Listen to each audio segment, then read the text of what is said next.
I had physical relations with Christine Fang on a handful of occasions. That's what Eric Swalwell said to that FBI agent. It's in the file the Trump administration just declassified, page 13, and FD 302, his own statement. And the Bureau's code name for Fang while they tried to flip her, they called her Rusty Thumbs. But page 50 is where a different witness talks. We're talking about Fang's own parents. They were known officers in China's Ministry of State Security. That's in the file. And a sitting congressman with a seat on the House Intelligence Committee told the FBI he skipped intern vetting because the applicants came through her civic group. My friends, that's the whole game. So tonight I'm putting the actual pages on your screen. Page 13, his own statement. Page 68, his second interview. And page 50 of the chronology, a different witness whose line changes how you read every headline that's been running today. See, Eric Swalwell sat in that Capitol briefing on April of 2015, and the American people found out 11 years later. That's how much warning you get from Washington, which is why I plan ahead with my money. We've got midterm elections coming up, control of Congress on the line, and markets hate uncertainty. Uncertainty breeds volatility, and this could be the most volatile stretch for the stock market and the economy we've seen. Physical gold and silver hedge that volatility, and Noble Gold Investments has spent over a decade helping everyday Americans protect your wealth with precious metals. Simple, easy, and safe. Go to nextnewsgold.com. or just call that number on your screen. Call Noble Gold at 877-646-5347. Mention my name, and for America's 250th birthday, they'll send you a 10-ounce, that's right, 10-ounce silver bar when you open a new qualified account. Let's get back to what page 50 has to say. You see, we're talking about two separate interviews, May of 2015 and March of 2016. And both of them are Swalwell talking. Not three witnesses, him, twice. So watch how the outlets stack it tonight, like the Bureau heard it from the room full of people, because here's how Lindell TV is reporting it too. We've got Cara Castanova's take from the White House as well. But first, we jump to Swalwell admits it. FBI files catch him on page 50. FBI, FD 302, interview report entry date 03/15/2016. Eric Swalwell was interviewed at the FBI's Oakland office at 2101 Weber Street with counsel present. Heavily redacted, you can see. The page records that the interview occurred, not what was concluded from it. File number 5D, 56D SF 4662117, serial 160. Let's take a closer look and we can see through all that black redaction, shall we? Eric Swalwell, with just his date of birth, was interviewed. He was there with his counsel. After being advised of the identity of the interviewing agents, the nature of the interview, Swalwell provided the following information. Black out. So they completely redacted. I mean, I thank the White House for releasing this, but these documents are wholly redacted. We don't see his full statements. But Cara Castanova has the declassified FBI file as well. She's one of our friends in the White House at Lindell TV. She does amazing work. And I'm proud to call her a colleague. Lindell TV writes, spies, sex, and secrets on Capitol Hill. Newly declassified FBI files just confirmed it. Swalwell admitted under question he did have sex with Christine Fang, a woman the Bureau believed was tied to China's Ministry of State Security. Her own parents were reportedly MSS officers. So this post goes on, but I think you'd rather hear from Cara directly. So let's go to Cara. She looks very animated there outside the West Wing, so let's take a look.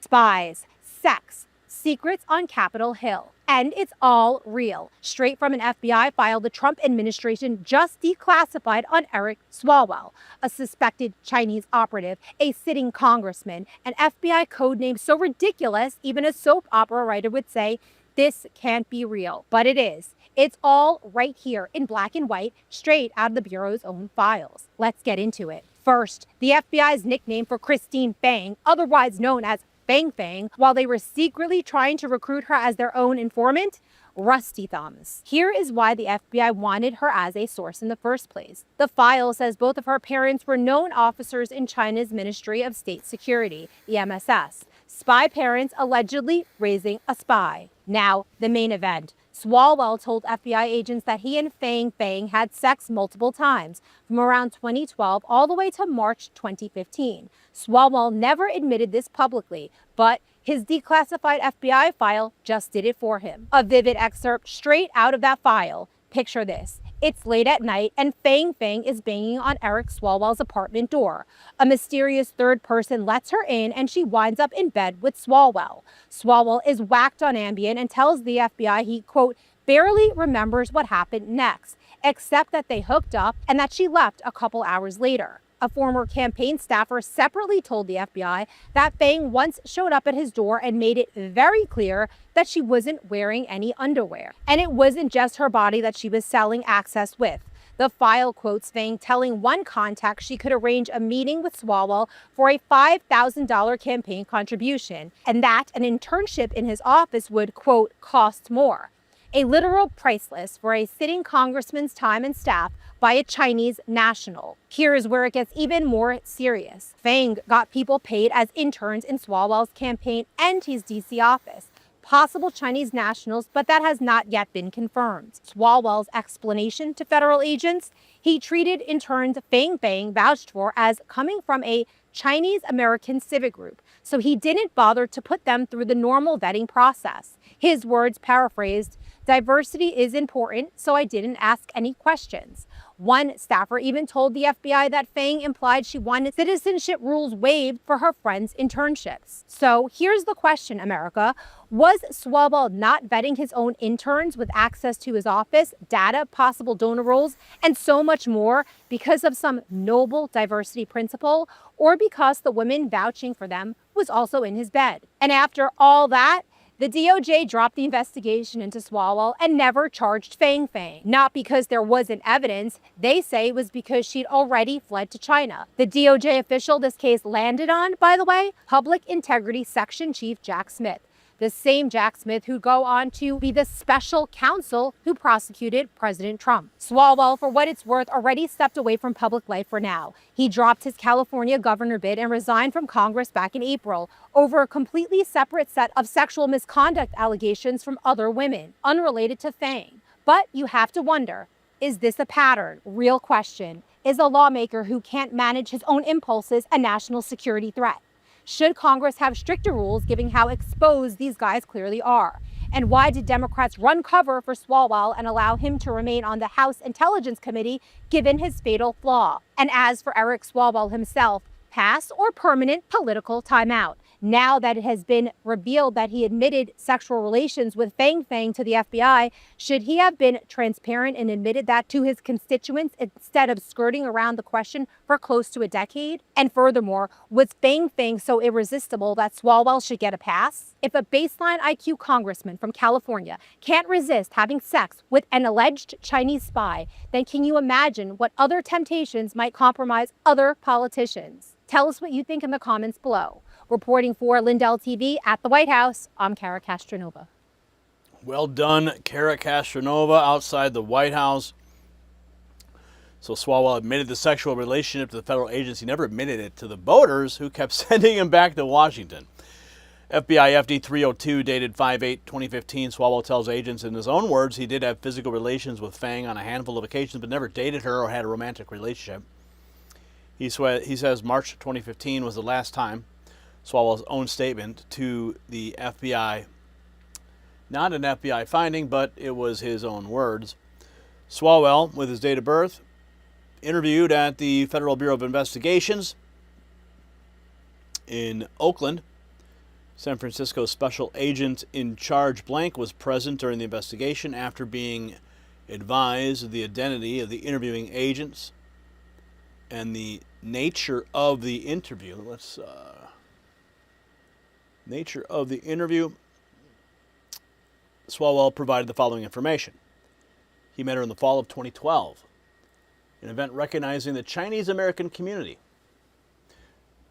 The city of what is that? Milpitas Planning Commissioner invited Swalwell to the event. Fang was seated next to Swalwell at the same table. Fang attended the event with the former mayor. Swalwell could not recall whether he and Fang sat down first. Fang is a striking individual and comfortable in social situations. Of course, she's been bred for that purpose. Not a citizen of the U.S., Swalwell believed that she is trying to obtain citizenship. Fang may have worked for blank. The mayor of blank blank has a private accounting practice. Swalwell did not know the origin of Fang's money and never discussed it with her. He assumed she or her family were independently wealthy.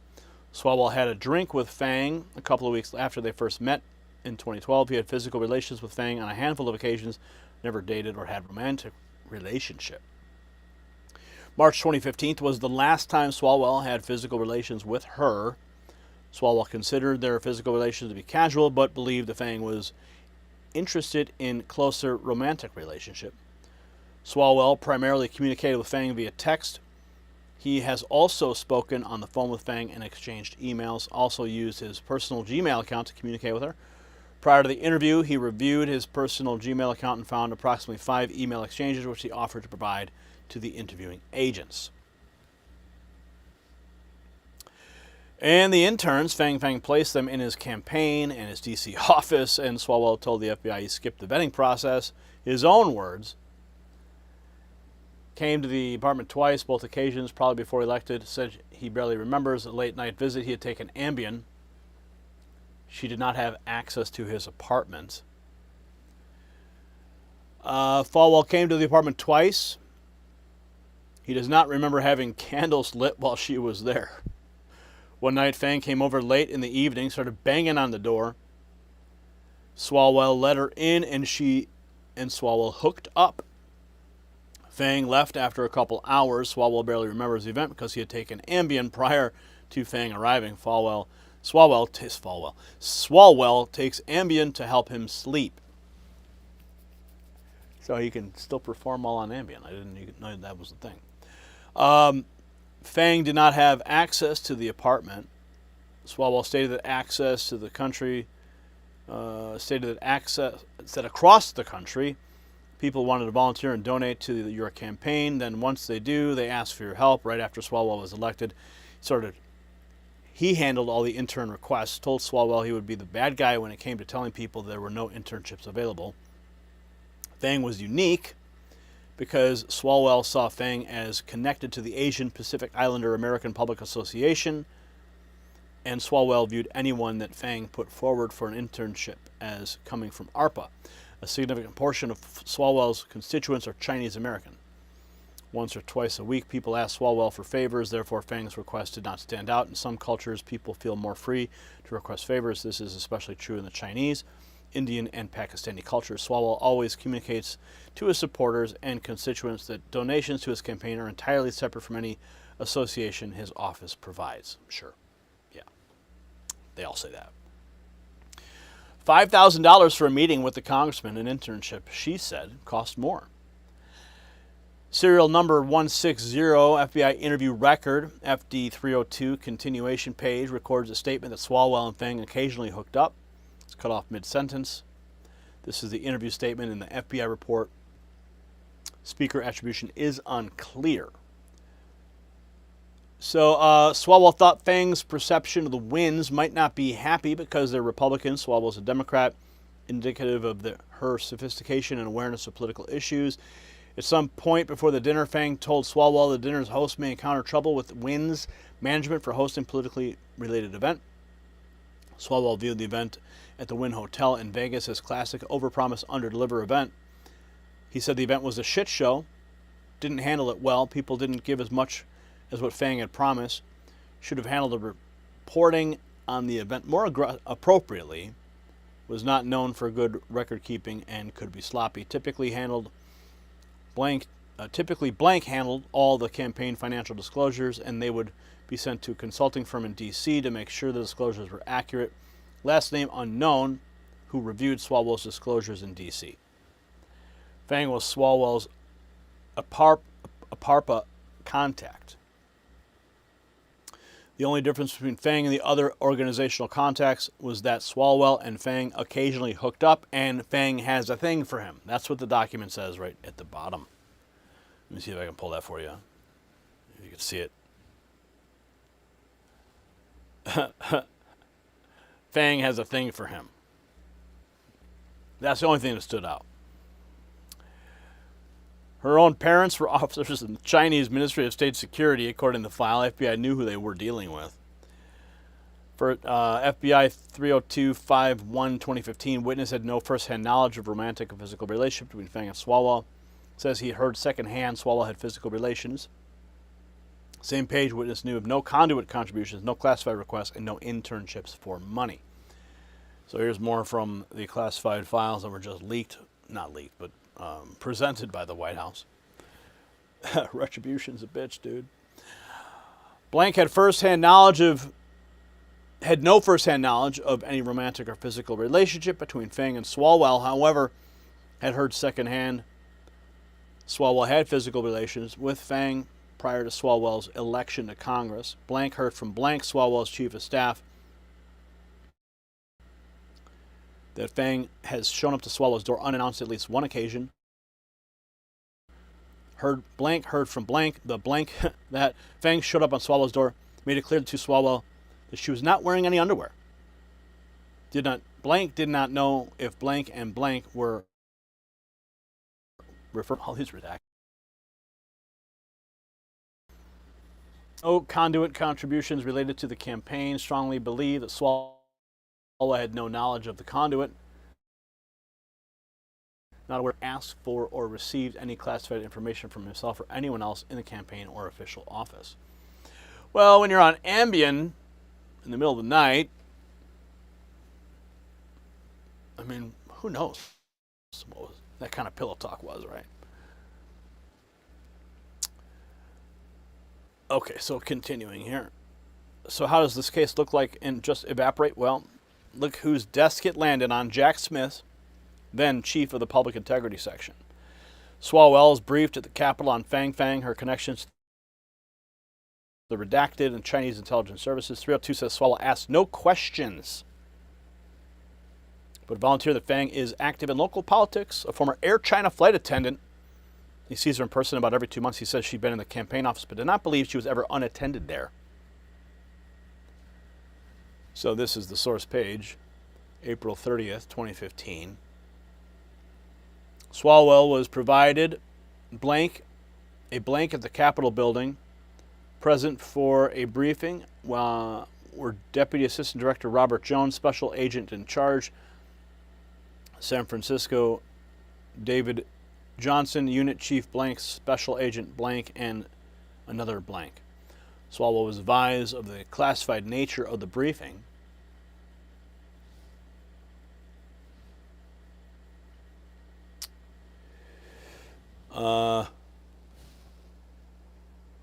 Swalwell was briefed regarding the intelligence cycle and methods by which foreign governments and their agents target politicians. It's like, oh, FBI's like, well, listen, guys. Listen, Eric, we got to tell you. See, there's a thing called a honeypot. And this is what they do. And you're not Pooh Bear, okay? But you are now, because your hand is in the honey jar. And it's probably other places as well. Okay. Swalwell was not asked any questions during the briefing. He did make the following voluntary statement, completely redacted. Fang is connected to our APARPA. Fang used to be a flight attendant. Swalwell sees Fang in person. Fang is active in local politics. Fang has been in the campaign office but did not believe she'd ever been unattended. Sure.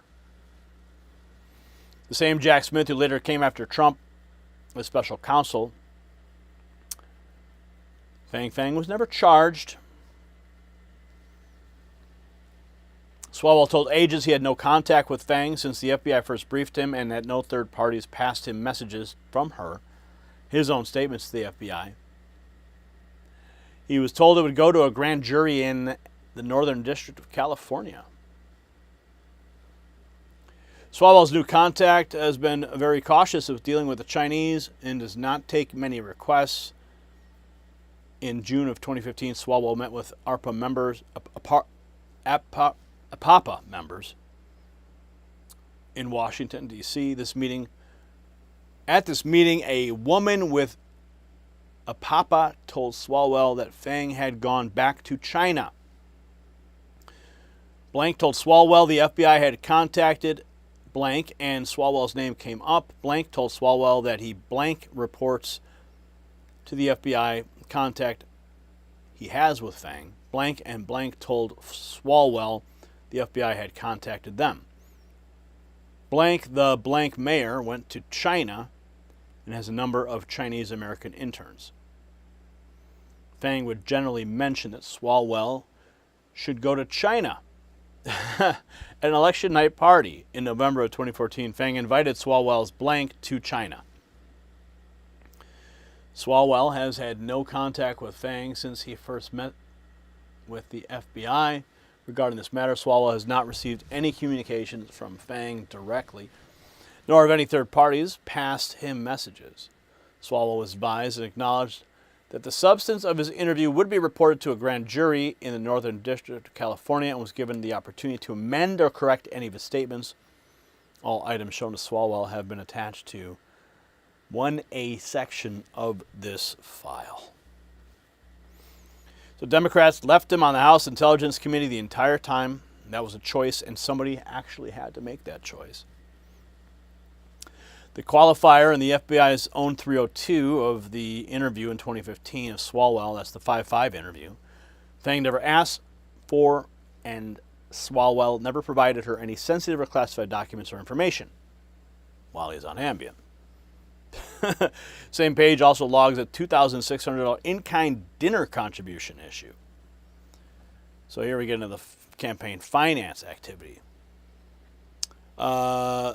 Subsequent to the event, Blank issued a check to the wife to pay back some of the cost of the dinner. It exceeded the allowable donation limit. Swalwell later learned that the Wynn Hotel was not pleased with that fact, that a politically related dinner had been held at the hotel. Swalwell believed that the Blank displeasure may be related to the fact that he is a Republican and Swalwell a Democrat. Subsequent to the interview, Swalwell emailed Blank with additional information regarding the event. At the Blank, a copy of the email will be maintained in the portion of the email. Swalwell clarified that the wife's name is Blank and she lives Blank, and advised that she was a U.S. citizen, but Swalwell and his campaign knew that her husband was not a U.S. citizen, making the in-kind contribution of $2,600, paying for the dinner, and the campaign sent $2,600 check to cover additional food and beverage costs. Fang has never asked for and Swalwell has never provided her any sensitive or classified documents or information. That's according to the, of course, testimony. He resigned from Congress in April over separate misconduct allegations from other women, different accusers, same pattern.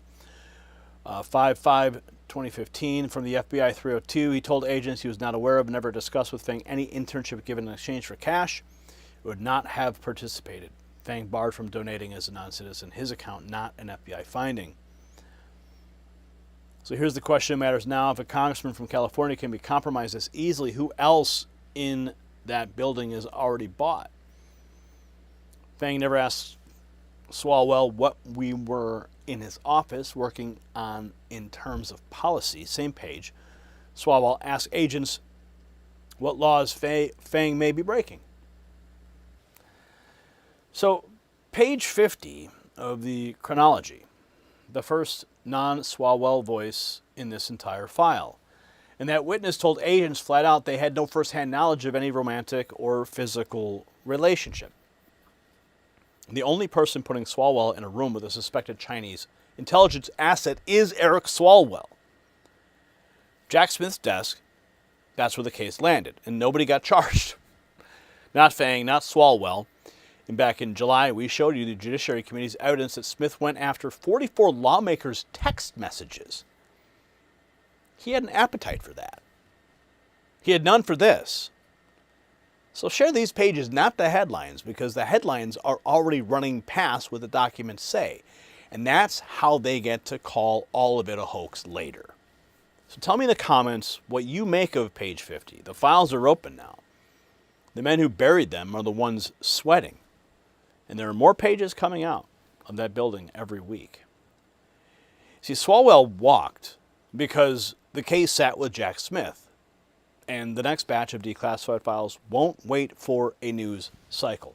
So text White House to 844-840-4963. Next News Network holds credentials in the White House press pool. And the reporters and the reports we pull straight out of that building hit your phone nightly, whether or not YouTube ever shows you this video. Now, some of you read and get angry. A few of you want an assignment. So text Signal to that very same number and enlist in the Next News Signal Corps. Real ranks, real missions, a command center, and a citizen's comm grid nobody in legacy media can switch off.